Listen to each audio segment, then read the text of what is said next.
Quelles ont été les réactions du milieu royaliste à votre candidature? Extrêmement négative. Ça a été mes ennemis les plus virulents. Dans tous les coins. Parce que beaucoup de royalistes courent derrière un lièvre qu'ils n'ont surtout pas envie de rattraper. Ce sont des don Juan de la politique. Tandis que moi, quand je disais, ben voilà, alors parlons de la présidentielle de 2007, voilà en 2007 à quoi pourrait ressembler une monarchie compte tenu des réalités de cette époque-là et de cette année-là, eh bien, ça ne plaisait pas du tout aux royalistes, en fait, qui, eux, vivaient dans leur fantasme et dans leur propre... leur idole, en fait, vous voyez. Et donc, j'ai eu droit à des lettres incendiaires, des articles incendiaires dans différents journaux, et de tous les côtés. Il ne faut pas croire que certains journaux m'aient soutenu et d'autres m'aient appuyé, c'est pas vrai. Non, j'étais... mais ça m'était un peu égal. En plus, j'avais choisi l'option d'un mouvement unitaire qui ne se préoccupait pas de la querelle dynastique, parce que alors là, on s'embarrassait de problèmes à n'en plus finir, et qui plus est, j'étais suffisamment réaliste pour savoir que cette question-là était vraiment pas brûlante. En revanche, ce qui m'intéressait moi, c'est d'attirer l'attention de mes compatriotes sur la question des institutions. On n'était évidemment pas à se demander qui on irait sacrer à Reims. Donc, c'est des choses qui ne m'intéressaient pas. Et alors, pour le coup, j'étais trop guelfe pour les gibelins, trop gibelin pour les guelfes. Donc, je me faisais taper dessus, des deux côtés, disons, de cette querelle dynastique. Ça, c'est aussi un autre aspect des choses. Et puis enfin, en voulant proposer disons, une monarchie un peu débarrassée du nationalisme, parce que, disons, plusieurs décennies auparavant, le nationalisme et le monarchisme avaient fait route commune, pour le meilleur et pour le pire.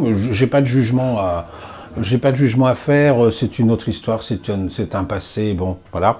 C'est un peu trop facile à distance comme ça d'émettre des jugements là-dessus, donc j'ai pas de jugement à porter sur ça, mais je pense pas que c'était, disons, la formule la plus pure qu'on pouvait proposer du royalisme. À cet égard, je suis bonaldien, hein, c'est pas beaucoup plus bonaldien que maurassien, c'est je suis bonaldien et pas maurassien. Du moins, ce qui est bien chez Maurras, c'est que c'est tout ce qu'il a repris à Bonald, voilà. Et donc, je me suis fait aussi attaquer de ce point de vue-là idéologique. C'est-à-dire qu'il y a certaines associations... Vous pouvez faire une petite piqûre de rappel, parce que tout le monde ne connaît pas Bonald. Qu'est-ce que c'est Bonald, quand on dit « je suis bonaldien », qu'est-ce qu'on est? Bonald, c'est un auteur méconnu parce qu'il écrivait pas très très bien, disons. Voilà, c'était pas un grand écrivain comme on en a trouvé d'autres, hein. Mais il avait une vision, c'est quelqu'un qui faisait de la politique, il était député sous la Restauration, il avait une compréhension assez claire de ce qu'était la monarchie, des institutions de la monarchie. Donc il y a un tas d'idées fortes, par exemple, quand il parlait de l'autorité en haut, des libertés en bas, c'est Bonald, ça, c'est pas du tout Maurras. Après, Maurras va reprendre cette idée-là, ça fait partie de ces bonnes idées qui sont en fait celles de Maurras. Mais là, je vous donne un exemple parmi tant d'autres.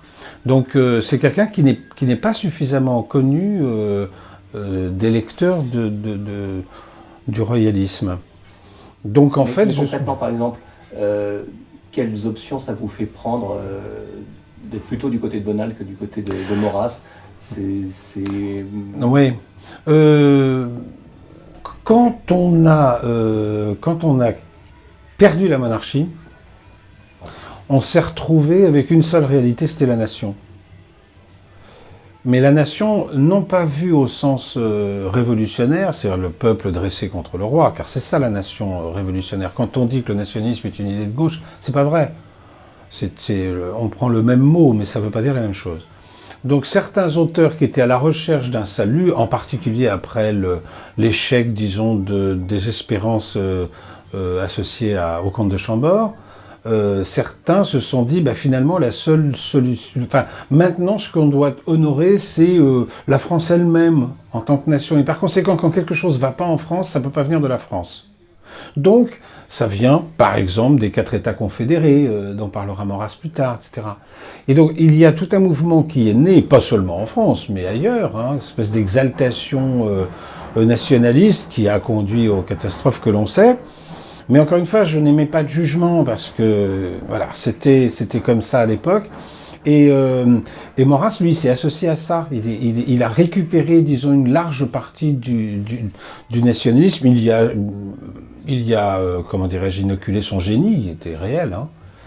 Et donc, il a fait une formule, il a produit une formule un peu particulière de royalisme que je pourrais appeler le national-royalisme, si on veut. Voilà.